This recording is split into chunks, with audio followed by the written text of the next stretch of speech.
Ampun bang. Untuk Holgado. Rodrigo Holgado.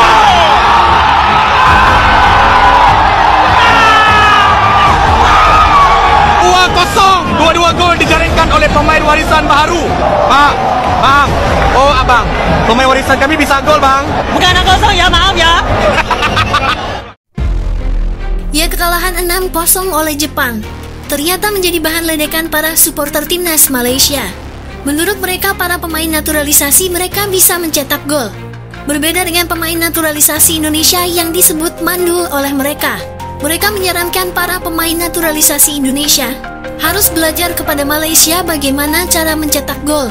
Ya, kesombongan para supporter Malaysia itu setelah timnas Malaysia meraih kemenangan besar pada laga kedua grup F kualifikasi Piala Asia 2027, di mana berhadapan dengan timnas Vietnam. Harimau Malaya sukses menang telak dengan skor 4-0. Gol-gol kemenangan Malaysia dicetak oleh pemain naturalisasi baru mereka, yaitu Joao Figueiredo, Rodrigo Holgado, Lavra Corbin Ong, dan Dion Kus. Berkat hasil ini, Malaysia kini memuncaki klasemen sementara grup F dengan koleksi 6 poin. Sementara Vietnam berada di posisi kedua dengan 3 poin.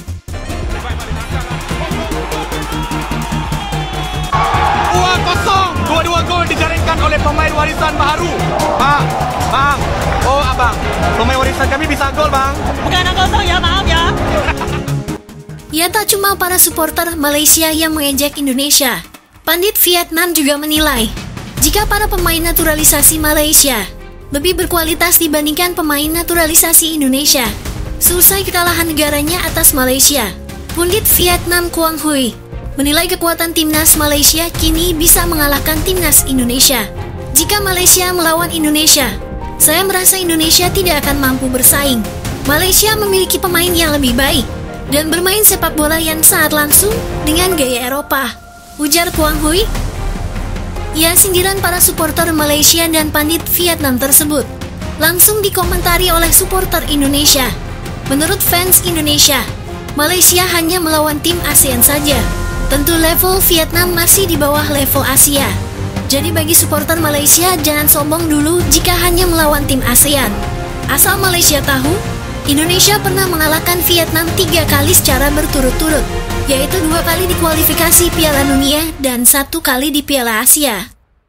Yang main kelayakan Piala Dunia, tutorial gol ada di sini ya. Jangan di FIFA. Ampun bang. Kosong. Dua gol dijaringkan oleh pemain warisan baru. Bang. Oh abang, pemain warisan kami bisa gol bang. Bukan 0 ya, maaf ya.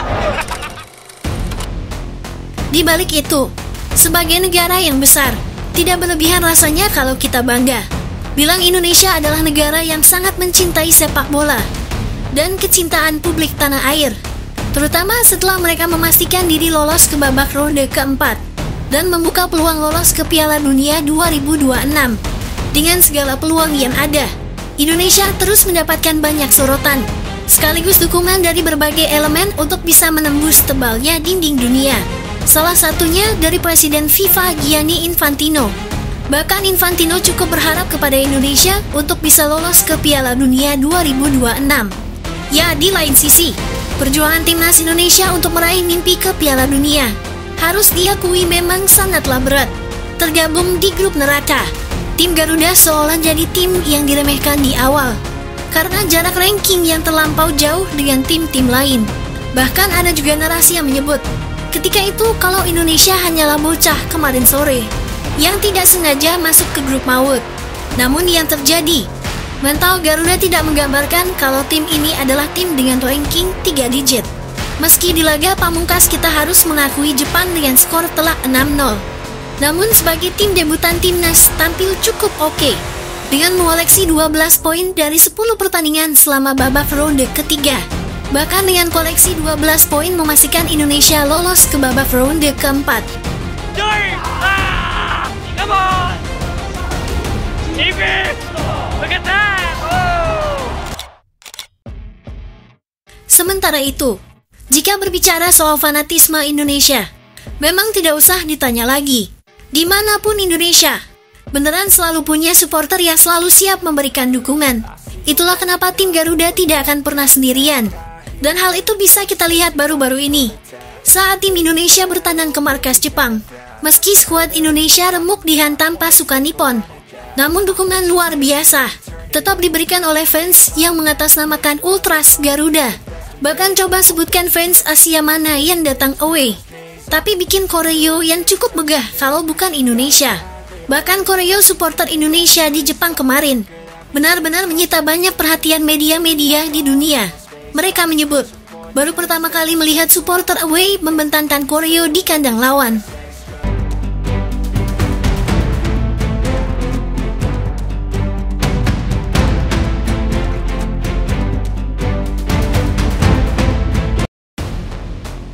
Sementara itu, keberhasilan timnas lolos dari grup neraka pada akhirnya membuat media-media internasional kembali menyoroti kiprah Indonesia di ronde ketiga ini, di mana tak sedikit yang merasa kalau Indonesia adalah tim yang selalu bisa bangkit ketika dalam situasi terjepit.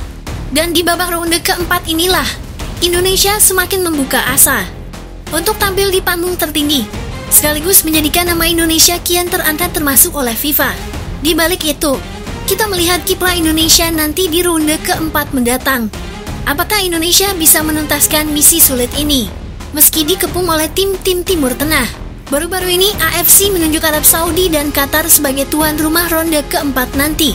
Jelas keputusan AFC ini langsung diprotes keras oleh semua federasi yang timnya masuk ke ronde keempat. Sebelumnya, Federasi Irak sudah lebih dulu mengajukan protes menyoal host alias tuan rumah laga round 4 kualifikasi Piala Dunia 2026. Kini giliran generasi Uni Emirat Arab yang bertindak sama dengan Irak mengajukan protes.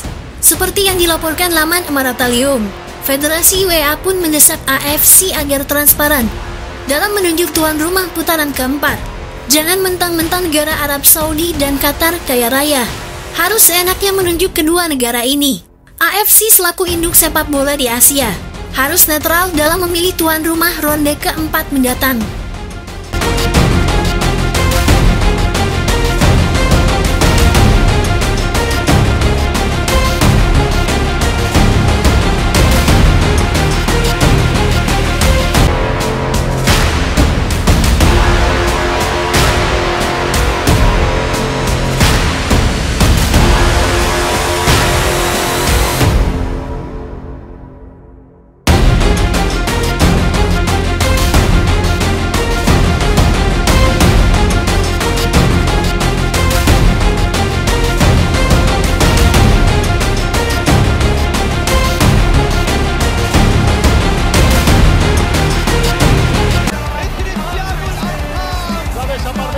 Aparece Messi, gol, gol, gol, gol.